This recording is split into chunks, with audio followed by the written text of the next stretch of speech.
Normalmente, cuando pensamos en sobrevivir a un desastre absoluto, pues asumimos que el día después es de pura celebración, ¿verdad? Claro, la típica escena del día después. Exacto. Imaginemos, bueno, pues salir de un refugio tras una tormenta devastadora, mirar al cielo despejado y pensar por un instante que lo peor ha pasado. Que por fin toca descansar un poco. Eso es. Sin embargo, la historia nos demuestra una y otra vez que ese momento de paz externa suele ser en realidad el detonante del mayor caos interno imaginable. Totalmente, es un clásico.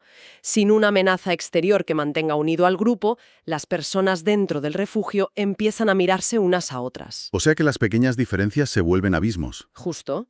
Y la verdadera guerra pues comienza bajo techo. Esa falsa sensación de seguridad es uno de los fenómenos más letales para cualquier comunidad humana. Cuando a menudo es solo el vacío necesario para que afloren, digamos, las fracturas estructurales que siempre estuvieron ahí.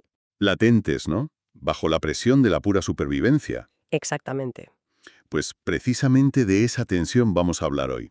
Damos la bienvenida a quienes nos escuchan a un nuevo análisis a fondo. Nuestra misión en esta inmersión es explorar un documento fascinante, Y tan fascinante, sí. extraído del texto titulado Episodio 52. Nos vamos a centrar en una figura monumental del siglo IV, San Cirilo de Jerusalén. Una época complicadísima, por cierto. Ya te digo, el objetivo de hoy es descubrir cómo la vida de este hombre ofrece, a ver cómo lo digo, una auténtica clase magistral sobre el cruce entre el pensamiento crítico y la convicción personal. Es que es un perfil increíble. Totalmente. Y nos hace preguntarnos cómo es posible que alguien que vivió hace casi 1700 años, enfrentándose a exilios y a un caos institucional masivo, nos haya dejado el manual definitivo para no aceptar la información a ciegas. Y sobre todo, para atrevernos a pensar. El documento lo define claramente como el maestro de la fe en tiempos de confusión. ¿Qué título más potente? A ver, para entender el peso de esa etiqueta, necesitamos situarnos en el momento exacto en el que esta figura entra en escena. Pongamos un poco de contexto para nuestra audiencia. Vale, el texto nos ubica alrededor del año 313. El Edicto de Milán acaba de promulgarse. O sea, un punto de inflexión brutal. Imagínate. El cristianismo ha salido por fin de la época de las persecuciones estatales. Ya no hay ejecuciones públicas. Ya no hay que esconderse en las catacumbas, vaya. Eso es.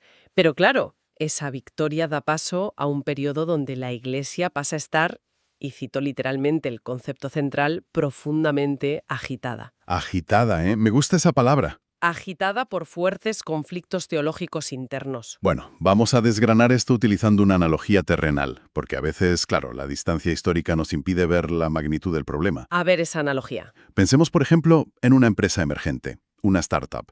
Pasa sus primeros 10 años esquivando la bancarrota, sobreviviendo a intentos de destrucción total por parte de la competencia, Vale, me sitúo. y finalmente lo logran. Salen a bolsa, consiguen una estabilidad envidiable, todo parece perfecto. Pero a la mañana siguiente de celebrar esa victoria, la junta directiva inicia una guerra civil brutal, Una guerra interna, claro. sin cuartel. Empiezan a pelearse sobre cuál es la identidad central de la empresa y cuál debe ser su producto estrella.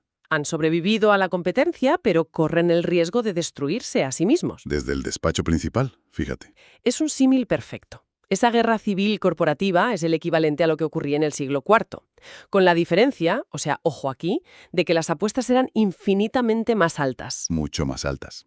Los conflictos internos giraban en torno a la naturaleza de Cristo. Que hoy en día puede sonar a debate menor. Claro, hoy un debate así puede parecer una discusión académica de salón, algo reservado para eruditos debatiendo semántica en alguna universidad. Sí, algo muy abstracto. Pero debemos entender el mecanismo mental de la época. Para el ciudadano del siglo IV no se trataba de una cuestión de opinión, se trataba literalmente de la salvación o la condena eterna. Y aquí es donde me gustaría profundizar, porque, bueno, solemos pasar por alto el porqué de esa agitación. Es que es clave entender el porqué. ¿Por qué la naturaleza de Cristo era un tema capaz de polarizar a la sociedad entera? O sea, hasta el punto de provocar disturbios en las calles. Pues mira, el núcleo del problema, impulsado en gran parte por el arrianismo, se reducía a una pregunta binaria y explosiva. A ver, ¿Era Cristo una creación de Dios o era Dios mismo? madre mía, parece una sutileza, pero lo cambia todo. Lo cambia absolutamente todo. Si Cristo era simplemente un ser humano excepcional o una criatura creada, el mecanismo de la redención cambiaba por completo. Claro, la base de su fe se desmorona. Justo. Y si era Dios mismo, pues había que explicar cómo no existían dos dioses, para no romper el monoteísmo. Menudo rompecabezas teológico. Totalmente. Para la mente de aquel tiempo, equivocarse en la respuesta a esta pregunta no significaba simplemente perder un debate. Significaba ofender al creador del universo. Y perder el alma para siempre. Si la base de todo lo que enseña la institución está en disputa, toda la estructura de la comunidad se tambalea. Básicamente estaban debatiendo los cimientos del edificio en el que habitaban. Exactamente. Y claro, ese nivel de tensión ayuda a entender por qué la agitación no se quedaba en, digamos, cartas pasivo-agresivas entre académicos. Que va, para nada. Este caos tuvo consecuencias físicas, reales y devastadoras, especialmente para líderes que se negaron a ceder ante la presión de lo que podríamos llamar las modas doctrinales del momento. Las modas teológicas. Sí.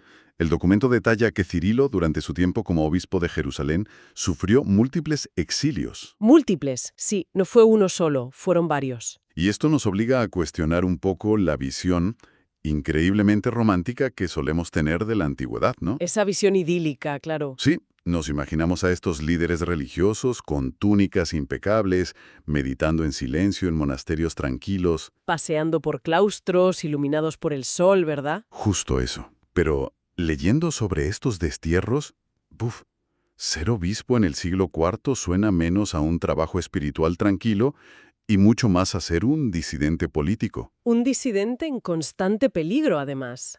La intersección entre el poder del Estado y las facciones de la Iglesia era absoluta. Estaban completamente mezclados. El emperador romano de turno a menudo buscaba la unidad del imperio por encima de todo. O sea, la estabilidad por encima de la verdad. Exacto. Si una facción teológica, por muy errónea que fuera respecto a la tradición original, lograba hacer más ruido y prometer esa estabilidad social, El poder político la respaldaba sin dudarlo. sin dudarlo, los líderes como Cirilo, que, digamos, se aferraban a las enseñanzas recibidas de los apóstoles y se negaban a firmar acuerdos de compromiso, Que diluían sus principios, claro. pues se convertían automáticamente en obstáculos para el Estado. Y hablemos un momento de lo que significaba un destierro en el Imperio Romano tardío, porque, tela, No era ninguna broma. no era una simple reubicación a una oficina más pequeña en otra provincia, ¿sabes? Era perder la protección de la ley. Literalmente te quedabas al margen del sistema. Era ser arrojado a caminos plagados de bandidos, enfrentarse a la inanición, a las enfermedades, y encima ser separado de la comunidad que le daba sentido a tu vida. Y esto, repetidas veces, ser expulsado una y otra vez y aún así mantener la postura requiere una resistencia psicológica, bueno, abrumadora. Una fortaleza mental de hierro. Es que esa resiliencia frente al exilio repetido es precisamente el argumento principal que le otorga el título de maestro de la fe en tiempos de confusión. Y la culminación de toda esta resistencia llega, si no me equivoco, en el año 381. Así es, cuando Cirilo participa en el Concilio de Constantinopla I. O sea, tras décadas de ser perseguido y ninguneado por las élites políticas y eclesiales, ¿no? Exacto. Su postura es validada al más alto nivel institucional. Su defensa de la naturaleza de Cristo queda codificada en lo que hoy conocemos como el credo niceno-constantinopolitano. Una victoria histórica con todas las letras. Totalmente. Ahora bien, la gran pregunta que nos hacemos al analizar esta trayectoria es el cómo. Claro, el método. ¿Cómo combatió Cirilo esta inmensa confusión y esta presión asfixiante durante las décadas oscuras? Porque, a ver, no organizó ejércitos de rebeldes. No, desde luego que no. No financió revueltas contra el emperador. Su respuesta fue muy distinta. Fue construir cimientos intelectuales indestructibles. Y lo hizo a través de la educación, centrándose en lo que el material fuente llama su clave espiritual. Las famosas catequesis. Las catequesis, sí. Unas series de enseñanzas maravillosas. Cuéntanos un poco más sobre eso. Pues estaban dirigidas a los catecúmenos, es decir, a las personas que se estaban preparando para recibir el bautismo. Vale. El documento subraya que en estas sesiones Cirilo explicaba en profundidad el credo, el significado de los sacramentos y la vida cristiana. Su misión principal, según leo aquí, era formar cristianos sólidos en la fe.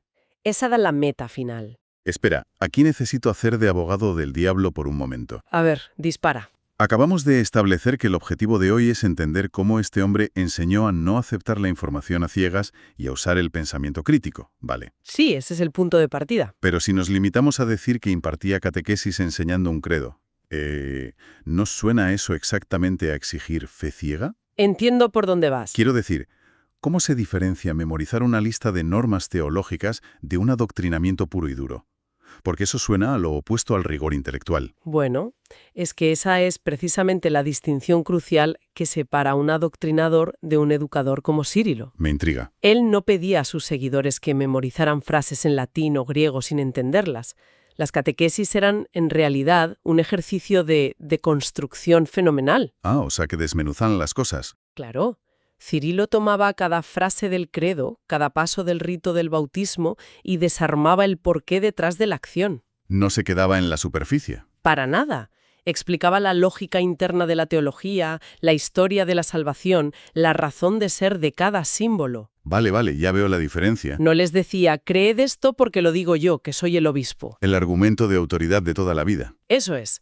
En cambio, les decía, creed esto y aquí tenéis la arquitectura lógica e histórica de por qué tiene sentido creerlo. O sea, un manual de bienvenida corporativo pero llevado al extremo intelectual. Un onboarding en toda regla, ¿sí? Entonces, más que un simple manual, estas catequesis funcionaban como una especie de inoculación intelectual. Me encanta ese concepto. Pensemos en una vacuna. Una vacuna funciona introduciendo, digamos, una versión inactiva de un virus en el cuerpo. Para que el sistema inmunológico aprenda a reconocerlo y a combatirlo. Exactamente. Cirilo estaba exponiendo a su comunidad a las complejidades de la teología, a los argumentos de las diferentes facciones, Les estaba proporcionando las herramientas lógicas. para que sus mentes desarrollaran un sistema inmunológico contra los virus ideológicos que causaban esa guerra civil de la que hablábamos. Ese concepto de la vacuna intelectual describe a la perfección su pedagogía. O sea, un creyente no formado caería ante el primer orador carismático que llegara a la ciudad. Prometiendo respuestas fáciles como suele pasar. Claro, sobre un tema tan complejo como la naturaleza de Cristo, pero un cristiano sólidamente formado por Cirilo tenía las defensas necesarias. Podía cuestionar esa nueva moda y mantenerse firme. Y fíjate, la brillantez de esto tiene una doble vertiente. ¿A qué te refieres? El de vacunación de su comunidad generó un efecto secundario asombroso para la historia. ¿Cuál? Pues que hoy en día esos textos poseen una dimensión apologética e histórica incalculable. Resulta fascinante, la verdad, pensar que unos textos diseñados puramente para resolver un problema local en el siglo IV, En una sola ciudad, además. sí, que se hayan convertido en la cápsula del tiempo definitiva. Es que es increíble. Sin pretenderlo, capturaron al mínimo detalle cómo vivía la iglesia de aquella época, cómo se celebraban físicamente los sacramentos. Y cómo se transmitía toda esa tradición, tanto oral como escrita. Nos permiten viajar 1700 años atrás. Y ver la maquinaria interna de una sociedad en plena transición.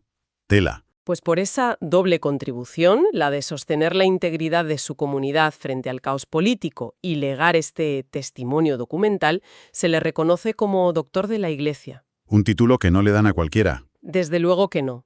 Es una distinción que subraya que sus enseñanzas tienen un valor universal y atemporal, trascendiendo las fronteras de su propia época. Y esto, fija que nos empuja inevitablemente a la sección de actualización para hoy que propone el material fuente. Aquí es donde la cosa se pone verdaderamente interesante. Sí, aquí dejamos de hablar del Imperio Romano y empezamos a mirar nuestro propio reflejo, porque las advertencias de Cirilo resuenan con una urgencia brutal hoy en día. Totalmente. El texto menciona que hoy muchos cristianos, y bueno, podríamos extenderlo a ciudadanos en general, viven sus convicciones con muy poca formación. Es una epidemia moderna. La frase que actúa como el núcleo atómico de todo este análisis a fondo es esta. Creer no significa renunciar a pensar. ¡Qué barbaridad de frase! Es que ataca directamente el corazón de una de las falacias más extendidas de la cultura contemporánea. Sí, esa especie de guerra fría inventada. Hemos asimilado una falsa dicotomía que enfrenta irremediablemente la fe y la inteligencia. Como si fueran agua y aceite. Exacto. En el imaginario popular, el creyente es alguien que, debe apagar su cerebro, suspender el juicio crítico y aceptar lo invisible mediante lealtad ciega. Ni por el otro lado, no. El intelectual se dibuja como alguien que debe rechazar categóricamente cualquier sistema de creencias que no provenga de un tubo de ensayo. Es una caricatura, en ambos extremos. Desmontar esa dicotomía es vital. Y la escuela de Cirilo demuestra precisamente que creer significa buscar la verdad utilizando ambas cosas, inteligencia y fe. Son dos motores en el mismo vehículo, empujando en la misma dirección. De hecho, el documento cierra su análisis con un concepto en latín que lo resume todo a la perfección. Sí, el famoso fides quaerens intellectum. La fe busca comprender. Y me detengo, fíjate, en la palabra busca. Es un matiz importantísimo. Porque no se trata de una fe que espera sentada en el sofá que le den las respuestas en bandeja. Es un verbo activo. Una demanda constante de entendimiento. Y si aplicamos este fides quaerens intellectum al panorama de nuestra era digital, el contraste es, bueno, revelador. Ya lo creo. Vivimos en la sociedad de la sobrecarga de información. Tenemos acceso inmediato a la suma del conocimiento humano. Y, paradójicamente, la norma es aceptar conceptos profundos sin entender absolutamente nada sobre ellos. Es tristísimo. Consumimos titulares rápidos, delegamos nuestro razonamiento en algoritmos. Algoritmos que nos alimentan solo con lo que queremos escuchar. Justo. Y cedemos nuestra opinión a personas influyentes. Rara vez hacemos el trabajo pesado de comprender las bases de lo que afirmamos defender a capa y espada. Nos hemos vuelto adictos a la conclusión sin haber hecho el esfuerzo de la premisa. Ojo a esa frase. ¡Qué gran resumen!